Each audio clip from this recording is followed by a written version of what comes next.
It's another Tuesday evening, and we are live on Joy 99.7 FM. Welcome to Geek Squad with your girl Adobea Biritwum. Geek Squad is brought to you by MTN. MTN, everywhere you go. We are in the month of December. Happy New Month for you listening to us. If you're listening to us from your car, you are at home, online, or via radio, thank you for making time to join us this evening. We are live on YouTube, Facebook, and X. The handle is at Joy 99.7 FM. It's the month of December, as I said, and elections is drawing near. Come Saturday, people will be voting for the various political parties. And for us on Geek Squad, we want to have a conversation around elections. Not like what we did the past 2 weeks. Tonight, our conversation is more about what are some of the innovations that can happen when it comes to election technology. And for us here in Ghana, because we've seen how it has been for times past. Could there be any kind of improvement? We will be having that conversation tonight. But before we get into that and I introduce our guest, we would like to share with you what has been happening in the tech space in the past week. So why not take a listen to the emerging tech trends? We will be back after that. This is Geek Squad with your girl Adobea Biritwum. Geek Squad is brought to you by MTN. MTN, everywhere you go. Tonight we are having a conversation about election technology. What are some of the innovations that can be considered here in Ghana? Because some countries have done it. We want to check and see what we can do to improve the current system.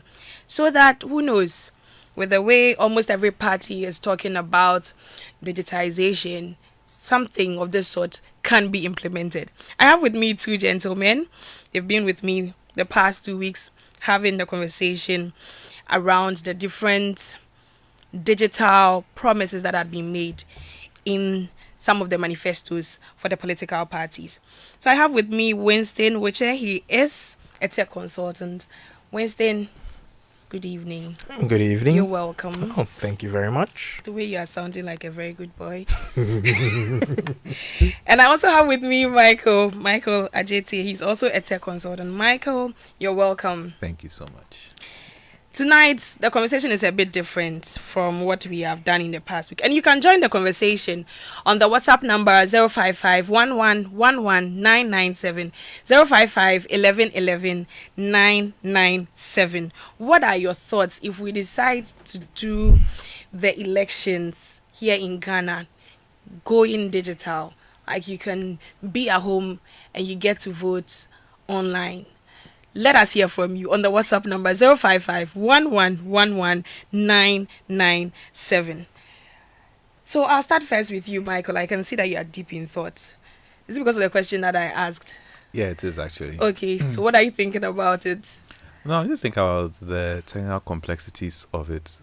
And, well, the thing is, elections obviously are very important things. There's like decisions that you essentially a country can't afford to get wrong. You are given every opportunity to make a correct decision as a collective. So as such, only the citizens should be able to make this vote in a very safe and secure manner. Secure, safe, and transparent manner. Obviously, you shouldn't know how everybody. Transparency. Yeah, you should know how everybody voted, but you should also be able to ensure that as many people's votes are clearly counted, and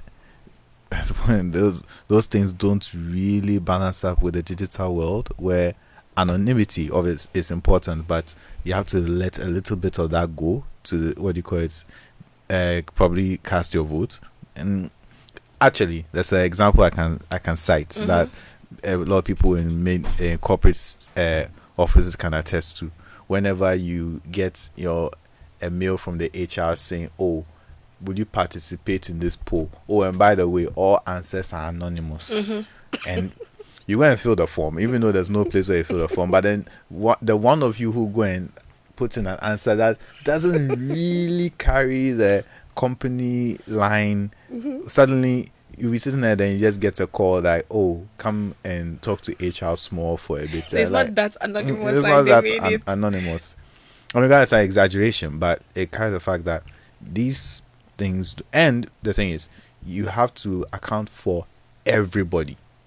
There's no, oh, this person doesn't have access or anything. It's like, no, everybody has to count, and it has to be done in such a way that any was not not relevant is not the word I want to use, but any certified, so any certified third party can go and verify the votes that, oh, X number of people registered, X number of people participated, here's the X number of valid votes that counted, and this is what the valid votes tell us. And remember, it's not just about, oh, electing a parliamentarian and your president. Like, if we had a referendum, it is the same sort of even voting in municipal elections. When parliamentarians are casting their vote, all of these things still count towards the same thing, where you need to be able to verify these votes, and the votes are the votes are able to be authenticated as, oh, this is a true representation of what the people want. And it's a tough thing. Well, let's see what we can peel out with all this. Winston, I mean, based on what Michael just said, like making it accessible to everyone. So talking about our current situation right now in Ghana, what do we think could be the challenges that we are currently facing? And if we want to even do this, how can technology improve it? I think the challenges facing Ghana are not particularly technological. When it comes to the When it comes to election, our problems are not technological. Our problems are societal, which is largely in the realms of voter trust. It's like we've created a system and we all feel like someone wants to take advantage of the system. So how that's really the concern for a lot of people. That's the issue. The thing is, we can sit here and wax lyrical about the technologies, and they exist. I think Michael mentioned it last week. Estonia has shown successfully that you can do this in a very pro-digital manner and everything, but there has to be a trust in the system.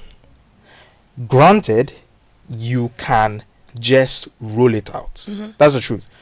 They could just come up with a new system and everything, tell us, educate everybody on how it's going to go, and just roll it out, and we will be forced to use it.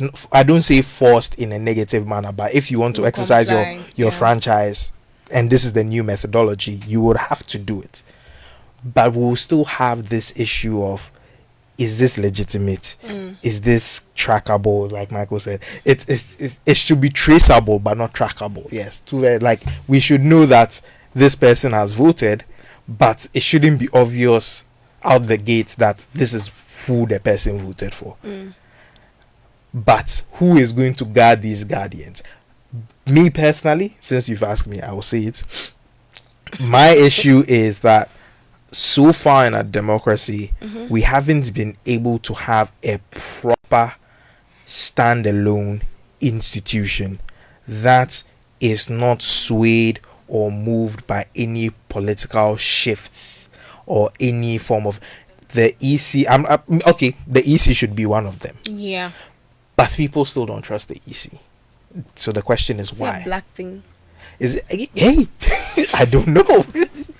I mean, it's not a black thing. Several African countries have had very successful elections and had major. I think was it Botswana that had a major upset recently, and it's like, okay, this is what the people want, so be it, and it carried on without any fuss, even as big an upset as it was. But to be fair, we don't know the constitutional frameworks in Botswana, which is very fair. Yeah. These are, that's what I'm saying, that our issues is not the technology. The issues are the society and the rules and regulations that are governing us, our own society. So how we are playing the game of democracy, that is what the issue may be, because many people have so many problems with the Electoral Commission. The Electoral Commission, in its own execution of its duties, has done certain things that don't seem the best, like reprints so late and everything. Technology will eliminate the chances of these things happening. technology will make everything more efficient, to make everything faster. It will make us able to reference, and even Joy would not even have to go to the polling stations to go and listen Yeah, to the those are some counting, of the things I because want us to talk about. they could be tapped into whichever API, and then we see the numbers just rising. Even the entire citizenry can get live information about how the voting is going. But when the results are declared, will the people trust that this was a free, fair, and justifiable process? That is the issue. But let us talk about the technology. That's not our. Definitely, We are not that's what we are- sociologists. exactly. Yes, so it's not our concern. I mean, so from what I'm hearing, the issues that we currently have is not only about technology per se. We know that there are societal issues, cultural issues, but we want to deal with the technology aspect of it. If we want to improve our current systems, what are some of the things that we would do? I think we can start with the digital voter registration services. How can we make it more efficient? Michael, I'm loving your smile. How can we make it more efficient? I'm going to drag some skeletons out of the closet again, because I've spoken. Okay, I haven't spoken on this issue directly, but I have made reference to it. Yeah. And as much as I am, I feel two ways about what I'm coming to do, but what I'm going to say. But one way of doing this, which has been this, they claim it has been done. I am no longer in a position to say for certain that that is truly the case, but the Ghana card is actually one of the major answers to this. Yeah. When you can cast your minds back, when we registered for it the first time, it was very extensive biometric capture, fingerprints, iris, face, and I can tell you for a fact that the technological capture used for those was not simply just essentially taking a picture and going. We got as in-depth information on those bio characteristics as possible. Those characteristics are not cloned.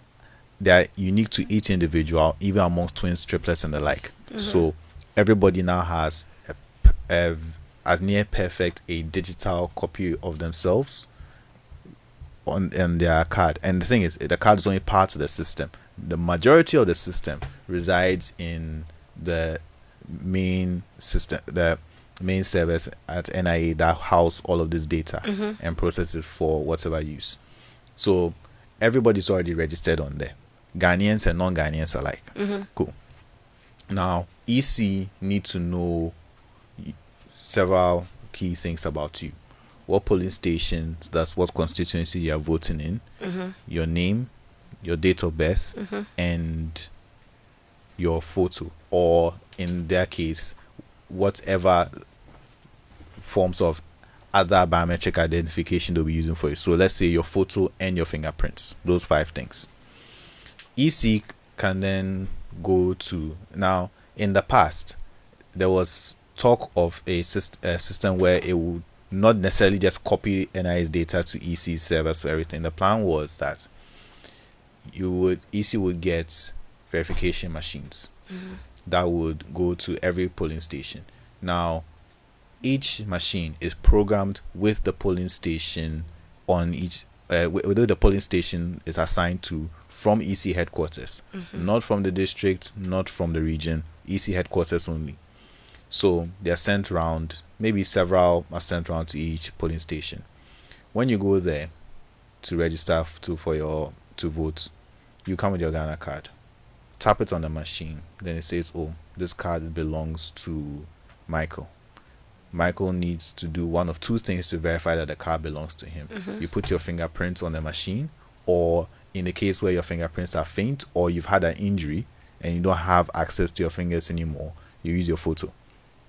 So within 5 seconds it says, okay, this card belongs to Michael, and Michael is here confirming that he is in possession of this card. So already that's identification is locked in. Then with that, then there's nothing else for you to do, because at that point the EC operator of the machine has only one button to press, which is add polling station number to your profile. So when that happens, a copy, since NI didn't capture that data at first, they then get a copy of that data, and then EC also gets a copy of that data. And since that data is now tied to your identity along with the other 5 things I mentioned, they get a copy of that as well on their servers. So if EC then decide, okay, we have now with that, that's it. That's voter registration done and complete. It's done. If there's a situation where someone who is underage at the time of registering is registering, but they will be of age by the time they vote, the system will automatically filter for that. So if you're going to you turn 18 on the day of or just before it's time to vote, you'll be allowed to continue. But if not, it won't even give you an option of saying, oh, try again. It will just say person won't be of age, so close it till the next election cycle. So imagine that is a voter registration which would take for each individual, given network settings, let's say 15 seconds per registration at the worst, probably 5 seconds or less per person. Job done at each polling station, and now they're tied to your polling station. Obviously, if you want to change that, then you have to petition EC as an individual, and you can go in and get that changed. But then that's it. So now you have a very verifiable, very strong identity tied to you as an individual. You go, you vote with either your Ghana card or your EC. If EC decide to issue a card, you vote with either the Ghana. Would we need an extra one? If you wouldn't physically, you wouldn't. EC may or may not decide to, but with your Ghana card, it's enough that you taps in. Okay, then what that will check is: are you a citizen? Are you registered to vote? Are you even allowed to vote? And then, yes, no. Then you go exercise your franchise. You're done. That's basically what it will be. If we decide to go through the Ghana card route, and if we still have access to all the things that it was supposed to do from the start, because you're looking at the current system, and that's what we are analyzing. I'm telling you, the Ghana card has that system in right now. Okay. If there's the choice to do that, is literally a policy choice by the heads, by the forces that be that, okay, let us use this. But from the beginning, it was designed with that in mind. And in order for especially any identity system to be trusted, whether be it for use for voters or anything, and as much as we feel that the voters ID needs to be secure, for if you think we as citizens are worried that the voters ID needs to be secure, I don't think you can imagine how worried, for example, the banks are that the ID system that they rely on to ensure that each transaction is secure is robust. Yeah. So if the banks trust it, I suspect that maybe the EC can trust it too. I think so too, because I mean right now that's what we are using. But I want to talk about the biometric aspect of it, because we have a message. As I said, you can join the conversation on our WhatsApp number 055 1111 997 055 1111 997. What would you say it would be like? Should we be voting online, everything digital? We would like to hear from you. This is from Seth, listening from Navrongo. Thank you so much, Seth. He says, if our elections should go digital in Ghana, said it's just a simple way of allowing strangers to rather decide for us, not forgetting Africa. We are digital slaves. That's what he thinks about it. That's what Seth thinks about it. Going totally digital. But anyway, we would like to talk about the biometric aspect, talking about the Ghana cards and the fact that our biometrics were taken. Now, with that particular thing that was done, how can we ensure that if we are to vote going digital, there would be free and fair elections? So are you asking this question based on what we have, or are we allowed to hypothesize Both of them. both of them? Yes. Okay. So ideally, okay, now let's go to the people who've been successful. The US just had an election. People mailed in their votes. People in Estonia, people voted via text messages and stuff like that. It sounds ludicrous to think that they just voted via SMS, right? Because in Ghana here, we are already complaining about people who are texting us when we didn't ask them to text That's us. the truth. So How did they get my number? yes, so if we don't clean up that, how are we going to move forward? But back to the biometrics. The thing about the Ghana card is this, I don't know if they added, is that one of the simplest ways to make the Ghana card really great for an election cycle is just merging it with some blockchain technology. Because at least we know to a certain degree that blockchain technologies are very, very secure. They are not 100% secure, but they are very secure, because the idea with the blockchain technology is that all the people who are part of that blockchain network are, for the lack of a better term, accountants of the thing. So if Michael does a transaction, his transaction comes to every single person on there for us to verify that okay, Michael has done that transaction.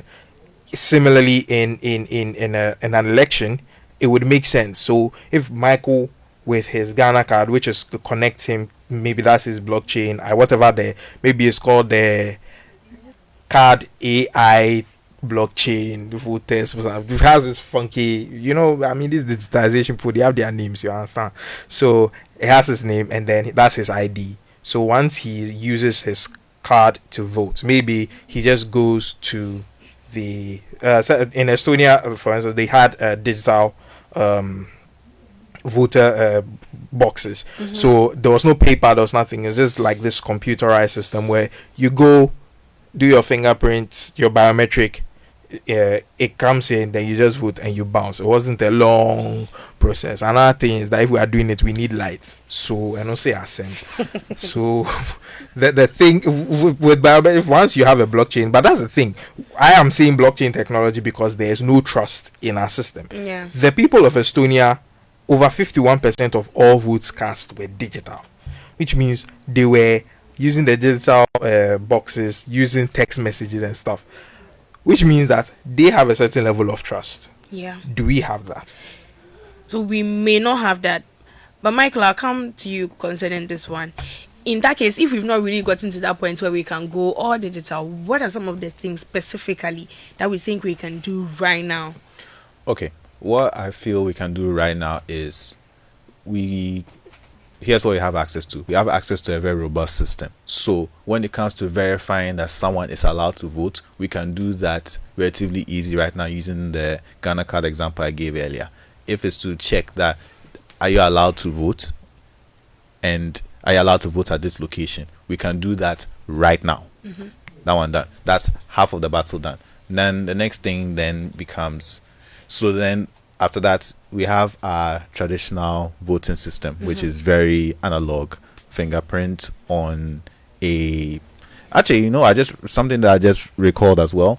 That's then let me step back to the verifying thing, because with that, you don't need to use the indelible ink anymore, Yes. because now that checks you nationwide, and if your Ghana card can't be verified, that you have voted or you're allowed to vote, you can't vote. So then you don't need to now be carrying on that black mark on your finger. And once you voted, it will know, the system will know you've already voted, so instantly. you can't come back. And you can't clone it. You can't share it with anybody else. So however, sorry to cut you, but the challenge with you're talking about the now, unfortunately I have to say this, is the existence of the telco database. That's the SIM registration. That duplicate database is going to be a problem, because if you are going to use a digital system to go through such a democratic process, there should be no duplicates anywhere in any shape or form. Yeah. But Winston, to counter that as well, the difference between the telco database and the Ghana card database is that one of those is verifiable. One of those is truly verifiable.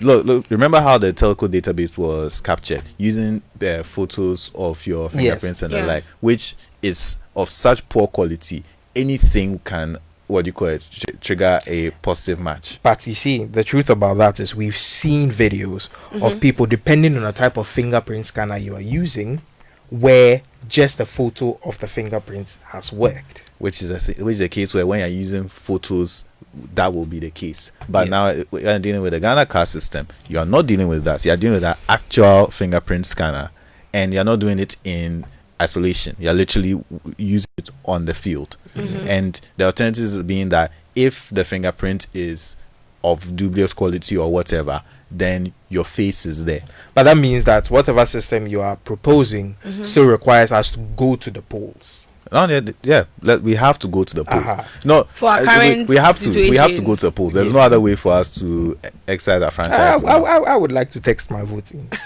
About star, then we move. Look, in theory, if the SIM registration was done properly, that would be possible, because now every phone number is tied to an identity. Yes.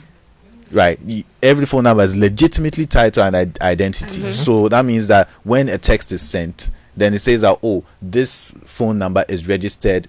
This phone number is one of 5 registered to this individual. Yeah. So it will not accept any more text message, votes or text messages from that number on this case. One done. But currently, can't we say the same thing? Because people use their Ghana cards to register their different phone numbers. Are we not able to link that Ghana card to? No. I mean, you can, but how are we going to? The verification is the issue, which is the most important step. When we did the first Ghana card registration, we everyone gave, I think the entry field at the time was maximum of 2 phone numbers. Yeah, now I think it's 10 now. No, at the time when we did the first one, the first time registration was a maximum of 2 phone numbers, and then that's what tied you, the individual, to those phone numbers. And then we came back and said SIM registration to cover everything else. But then remember, Winston, we went through this thing where we found out that the SIM registration stuff was not being verified against the Ghana card, despite what we were told. Which was the largest argument about it. But that was what we're supposed to be doing. Yeah, it was, but it wasn't. Suppose and what was done then. It was supposed it was done. So Should have could. allegedly. So Yeah, it wasn't. let's add that. Yes.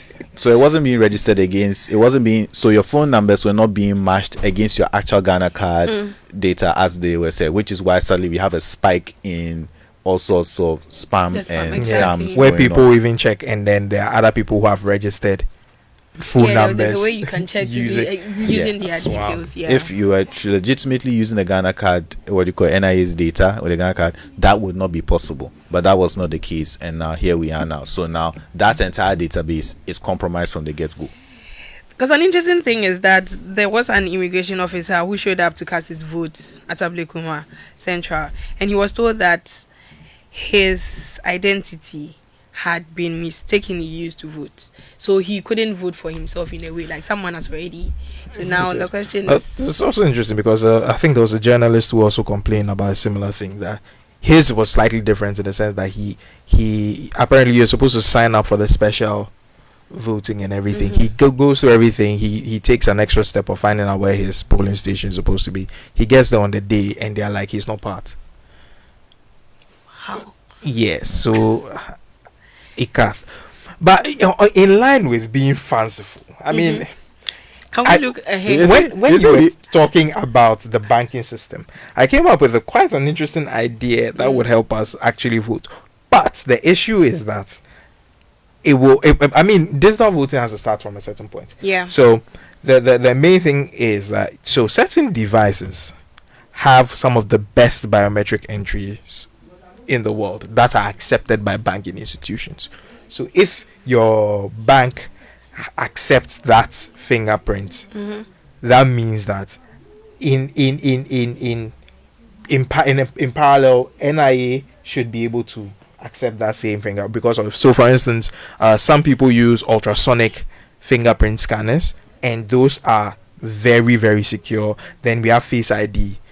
I was just thinking about it. I was like, oh, Charlie, the Citizens app could have been amazing for this, because if the Citizens app could use the APIs from these devices, and you go through a preliminary registration that ties into the NIA data, we could vote from our cell phones, and the verification would just be on our phone, because that is a secure biometric. It's one of the most secure biometric entry points, or biometric machines. But I mean, and like Michael said, if we had a referendum, you get a pop-up notification on your Citizen app that, oh, we are coming to cut this region into 5. How many regions are there anyway? We are now 12.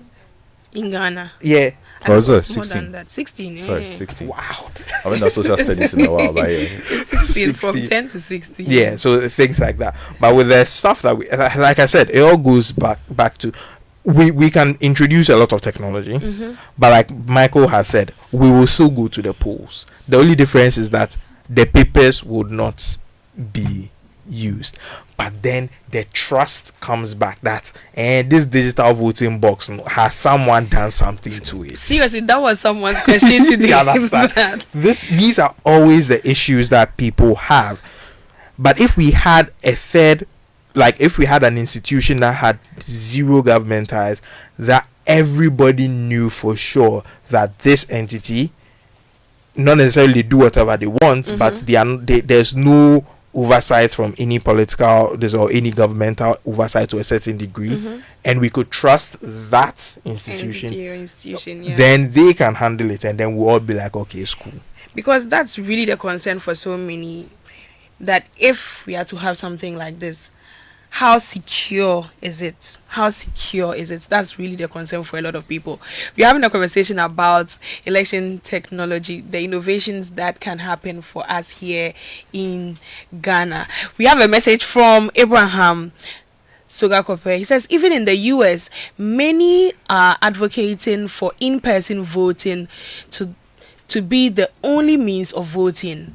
Said there are so many loopholes with using digital systems, especially in our system where it is impossible for us to have a full list of all dead voters. Okay, the digital systems cannot work in our part of the world currently. This is what Abraham is right. The reason why this particular election, many people were calling for in-person voting, was that the level of trust in the system this past election, the US election, was not the best. They didn't trust anybody. Was 0%. Yes, everybody was at each other's neck. So when you have a very volatile system where nobody trusts anything, it's ironic, but we go back to trusting the paper.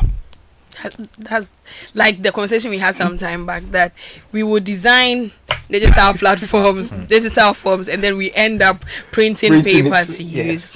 We are having a conversation on election technology, what we can adopt here in Ghana, and based on what we have discussed so far, when we get back, we will be talking about some of the measures that can be put in place if we want to roll out this. How can we make it secure? This is Geek Squad with your girl Adobea Biritwum. Geek Squad is brought to you by MTN. MTN, everywhere you go. Now, you know we all have those days when you are low on everything: energy, time, cash, and even airtime and data. Well, that's why MTN Extra Time is an airtime and data service that allows you to make calls or browse the internet even when you have insufficient balance. All you have to do is to dial *506#. *506#, go through the prompts and select the amount of airtime or data you need. It's more than simple. Doing your favorite things on MTN means you don't get interrupted even when you are low on airtime or data. Please remember, all terms and conditions apply. We will be back right after this to continue our conversation. This is Geek Squad with your girl Adobea Biritwum. Geek Squad is brought to you by MTN. MTN, everywhere you go. Come Saturday will be elections. And for us on Geek Squad, we are having a conversation on some of the innovations that we can bring up in election technology. We've so far discussed the current system, what we have in place, Ghana card. If we decide at any point in time with any of the political parties who may win the elections that we are going to do anything digital, what are some of the improvements that can happen in the current system? And so far, something that has been very obvious from the conversations that we have had with my guests, Michael and Winston, is the fact that some people may not really trust the system in place. if we decide to move anything online. So now the question would be, some countries have done this. So what are some measures that we can put in place if we want to do anything related to elections digital? What are some measures that we can put in place so that at least we have people being rest assured that, oh, it's not as bad as you think? Because if you look at the messages that we've had from our listeners today, it's as if no, Ghana is not in that place yet. But by all means, we'll have to start from somewhere. Winston, what are your thoughts? What are some measures that we can put in place? I mean, like I said, the most important measure is for people to have faith in the Electoral Commission. It starts from the cultural mindset Yes, shift. but that's not going to be an easy thing because the Electoral Commission, by the way it works, may already make it feel like it's a government appointment. Like for an institution responsible for our decision making, there should be as little influence from any. But you see, that's the truth of the matter is that how are you going to, you can't go and say that okay, only people who will never vote should go and work in the EC. It doesn't work like that. You can't verify that these people will not vote or anything like that. You can, but it's not the most ideal thing. We have to trust the EC. Once we trust the EC, I think the very first thing is that we should try some of these by-elections. I'm not saying that we should try it because the stakes are small per se, but at the end of the day, if we start from the assemblyman this thing and then we do but that's what some countries do. From the search that I did, their municipal elections, yes, are digital, so that we keep cleaning out and figuring out the process and ensuring that the process works. Then we go a step higher till we can actually make our national elections entirely digital. But at the end of the day, here's the truth: if the EC today says that we found a digital way and this is what we are doing, it's not much you can say. As long as have to just follow. Yeah, as long as, I think if Parliament comes in and they are supposed to, there's an agreement from Parliament and Parliament agrees, yeah, we are rolling it out. We just take it. Michael, measures. What measures can we take? Okay, so I started with verifying who voted and if they've, who is allowed to vote, if they voted and where they voted. We can do that right now. If, what do you call it? I mean, it's very late. Right now it's a bit of a stretch, but if we had, what do you call it, the set aside properly, we could have sorted that part out right now. That's a big chunk of it done. Next thing, okay, the vote itself. That part is a bit tricky because you're dealing with still traditional fingerprints on paper, and what do you call it, human beings are remarkable creatures. Even that method, people still tend to mess it up even before issues with the ballot paper itself pop up. Well, fine, you do that. Now there's really no alternative to verifying these things short of a human being standing there and counting them out physically. there really isn't.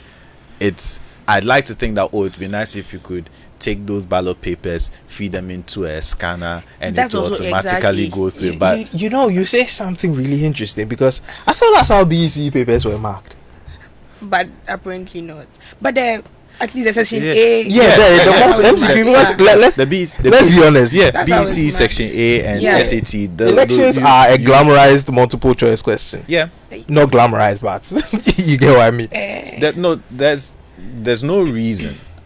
Actually, no, that's not to say there's no reason, but that really, I think, early on, that was how the US elections functioned as well, where you had your candidates, and then using a set marker, you would mark it in, and then it would go into a machine that would determine whether it was one way or another. So then what you need to do is you just take those votes again and then tally it against what the system has read, and then pretty much, because they've been running the SAT like that for decades. So it's like it's a straightforward thing, and because the SATs being the SATs, people were used to that system. So it's like, I don't need to relearn how to run this system. Like, it is a legitimate method, but then ours requires it would be nice to do that, but then our democracy is still very young and still requires that we, the general citizen, are also able to take direct part in those things. Those tiny sheets do not really work well for that purpose.